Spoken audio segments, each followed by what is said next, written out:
నీ ముఖానికి చర్చ ఉండదు, ప్రార్థన ఉండదు, సహవాసం ఉండదు, ఇలాంటి సభల్లో గంట ఉండవు.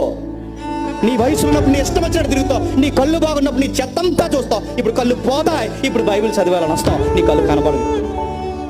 నీ ఓపుకున్నప్పుడు ఇలాంటి సభలకు రావు, చర్చకు రావు. కూలి పనులు, వ్యాపారం, అది ఇది సంపాదన పోగేసుకోవడం అని తిరుగుతావు. ఇప్పుడు వయసు అంతా అయిపోయింది, ఇప్పుడు చర్చకు వచ్చి కూర్చుందంటావు. నిన్ను ఎవడు మోసుకొస్తాడు చర్చకి అడుగుతున్నాను. అయిపోయావు. ఒక పాట కానీ, ఒక ప్రార్థన కానీ, ఒక బైబిల్ చదువు కానీ, 60 ఏళ్ళ బతుకుల్లో నీకు దేవుడు అని ఒక్కటి చూపించు. ఆ వచ్చిన మందిరం దగ్గర మూలుగుతూ కూర్చున్నావు. వచ్చిన వాళ్ళందరికీ పేర్లెట్టి వెళ్ళిపో. ఏది నీ జీవితంలో దేవుడు భక్తి? ఏముంది నీ భక్తిని అడుగుతున్నాను నేను. అయిపోతుంది. కాళ్ళు కాటికి చాపే వయసు అందరికీ వచ్చేస్తుంది. దుర్దినాలు గుర్తుపెట్టుకో. భయమో భక్తి, భయమో భక్తి, భయమో భక్తి. అది రాత్రి చెప్పాను, తృప్తి కలిగిన జీవితం ఉంటే, ఉన్న దానితో సర్దుకుపోయి బతకడం నేర్చుకుంటే, మిగిలిన టయాన్ని దేవునికి ఇవ్వడం స్టార్ట్ చేస్తే, నిన్ను మృదువు వచ్చాక ఎత్తుకొని వాడు నీ యెహోవా.